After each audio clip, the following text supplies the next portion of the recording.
इस प्रकार हमने प्लांट्स के अंदर फोटोपीरियडिज्म के टॉपिक को कंटिन्यू किया है, जिसके अंदर जो प्लांट की वेजिटेटिव स्टेज होती है वो रिप्रोडक्टिव स्टेज में जाने पर प्लांट्स के अंदर जो फ्लावरिंग प्रोसेस है वो किन दशाओं से या कॉजेज़ के कारण इफ़ेक्ट करता है, जिसके अंदर दो कॉजेज़ हमने पढ़े हैं। तो पहला होता है लाइट, ड्यूरेशन ऑफ लाइट, और दूसरा है ड्यूरेशन ऑफ डार्कनेस।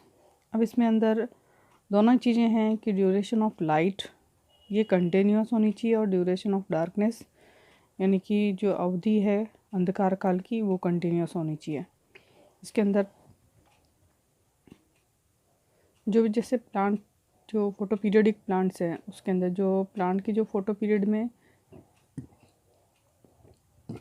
इसके शूट से फ्लावरिंग तक का जो पीरियड आता है उसमें ये जो लाइट है ये कंटिन्यूस आवश्यक नहीं होती है, लेकिन कुछ दिनों तक ही इसको एक्सपोज करने पर है इसके अंदर ये फिक्स टाइम पर फ्लावरिंग इसके अंदर प्रोड्यूस हो जाती है। जैसे किसी प्लांट के अंदर कंटिन्यूस लाइट होना कंपलसरी नहीं है, अगर कुछ टाइम तक ही लाइट पीरियड के अंदर उसको रखा गया है तो भी उसके अंदर फ्लावरिंग प्रोसेस कंप्लीट स्टार्ट हो जाएगा। तो इस तरह की जो स्टेज होती है उसको दीप्तकालीन प्रेरण या फोटो पीरियड इंडक्शन कहते हैं। दीप्तकालीन प्रेरण इस प्रोसेस को कहा जाता है। इसी तरह जब प्लांट के अंदर फोटो पीरियडिज्म साइकिल्स के अंदर जो फोटो पीरियड की जो साइकिल्स होती है उसकी जो नंबर ऑफ संख्या होती है वो अलग अलग प्रकार की प्लांट्स के अंदर अलग अलग होती है। जैसे फॉर एग्जांपल फॉरबिट्स नील, इसके अंदर जो फोटो पीरियडिक साइकिल्स होते हैं उसका एक साइकिल ही फ्लावरिंग प्रोसेस को स्टार्ट कर देता है, और ये जो एक साइकिल है ये भी फ्लावरिंग कंटिन्यूस होना कंपलसरी है, और ये फ्लावरिंग को इसकी कंटिन्यूटी इसको इफ़ेक्ट करती है। और इसका कंटिन्यूटी है वो इसके जिसको हम इस कंटिन्यूटी स्टेज को यहाँ पर स्थायी दशा प्रेरण या स्टडी स्टार्ट इंड्यूशंस भी यहाँ पर इसको कहा जाता है। इस कंडीशंस को तो यहाँ पर अलग अलग फ्लावर की जो कंडीशंस है उसको यहाँ पर डेफिनेशंस के अंदर कन्वर्ट किया गया है।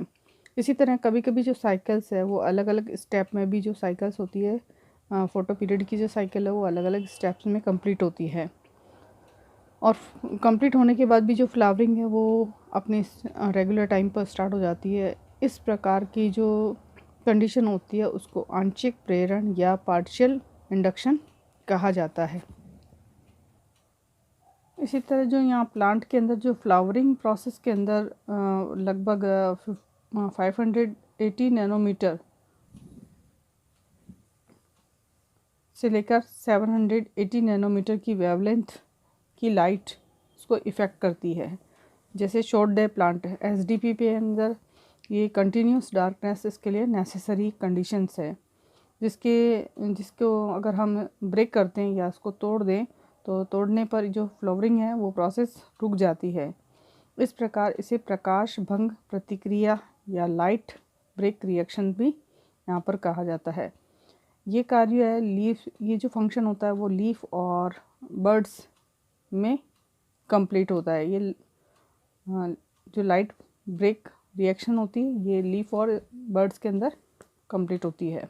इसी तरह जो नेक्स्ट है वो है ट्रांसमिशन ऑफ स्टिमुलस, जो उद्दीपक है उसका आगे से आगे किस तरह से स्थानांतरण होता है। जो लीफ होती है उसके द्वारा लाइट को एब्जॉर्ब किया जाता है और जो फ्लावर बर्ड होती है उस तक उसको पहुंचा दिया जाता है। इस प्रकार ये जो एब्जॉर्प्शन की क्रिया है लाइट के एब्जॉर्प्शन की क्रिया उसका मुख्य कार्य जो है वो लीफ के द्वारा किया जाता है। इसी तरह यहाँ पे जो देखा जाए तो लोकलाइज्ड इफ़ेक्ट, स्थानीय प्रभाव, जब प्रकाश किसी शाखा की जो लीफ होती है पर्टिकुलर एक ब्रांच की जो लीफ होती है उसको दिया जाता है तो फ्लावरिंग केवल उसी एक ब्रांच के अंदर ही होती है। तो इस प्रकार की जो इफ़ेक्ट होता है उसको हम स्थानीयकृत या लोकलाइज्ड इफ़ेक्ट कहते हैं। एग्जाम्पल इस तरह का हमें देखने को मिलता है वो क्रॉसमॉस में हमें देखने को मिलता है। इसी तरह जो जैंथियम है, इस जैंथियम के अंदर जब लाइट्स जो है वो पर्टिकुलर अगर एक लीफ को देते हैं, उसके बाद भी जो प्लांट की जो ब्रांचेस होती है उन सभी ब्रांचेस के अंदर फ्लावरिंग हो जाती है। और उस इफ़ेक्ट को हम यहाँ पर सिस्टमेटिक इफ़ेक्ट या स्वांगी प्रभाव उसको हम यहाँ पर कहते हैं।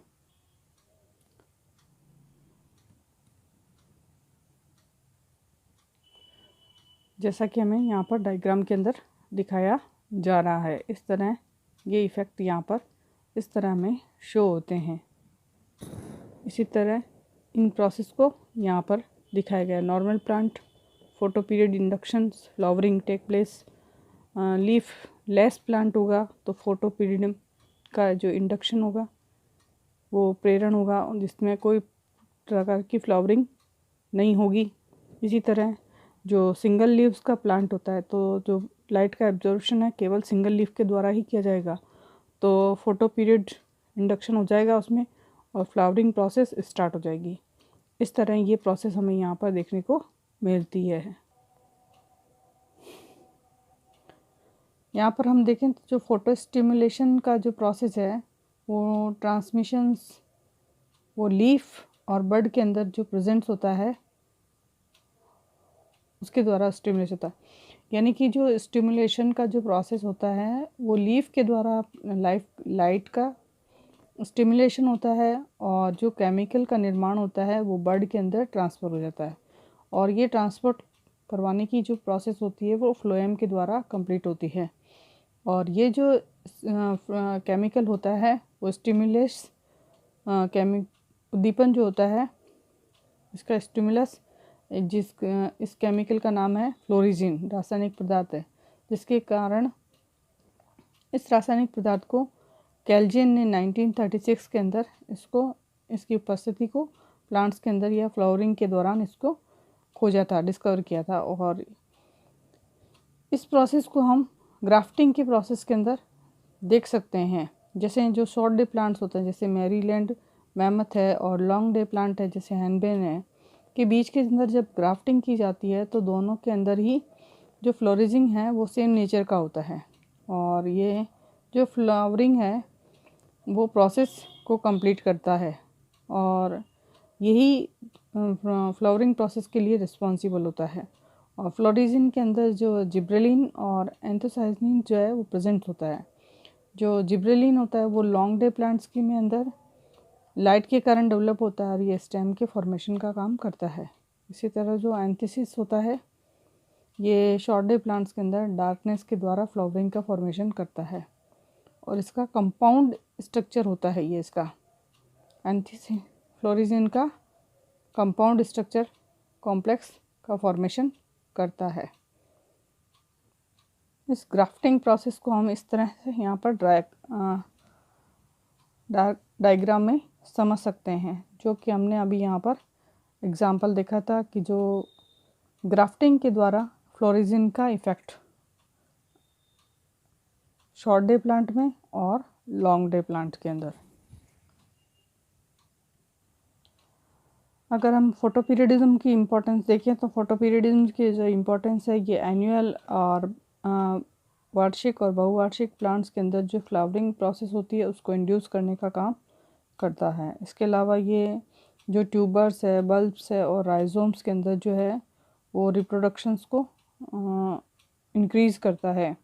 इसके अलावा जो प्लांट्स की जो वेजिटेटिव कंडीशंस होती है उसको ये बनाए रखने का काम भी कर सकता है, क्योंकि ये डिपेंड होता है डार्कनेस और लाइटनेस की कंटिन्यूटी या उसके ब्रेक पर। तो अगर इसके में अंदर लाइटनेस कंप्लीट मात्रा में नहीं होती तो फ्लावरिंग प्रोसेस नहीं होगा, जिससे कि प्लांट क्या है वेजिटेटिव कंडीशंस के अंदर हम लंबे समय तक उसको रख सकते हैं। और इसके अलावा इसके अंदर जैसे हम हाइब्रिडाइजेशन अगर टेक्निक करते हैं तो उसके अंदर जो प्लांट्स होते हैं उन प्लांट्स के अंदर जो पेरेंट्स होते हैं उनको हम लंबे समय तक खुद की आवश्यकता के अनुसार उसको फ्लावरिंग के लिए इंड्यूस कर सकते हैं और उसको लंबे समय तक वेजिटेटिव कंडीशंस के अंदर भी हम रख सकते हैं। तो यहाँ पर ये एक हमें इम्पोर्टेंस इसकी ख़त्म होती है।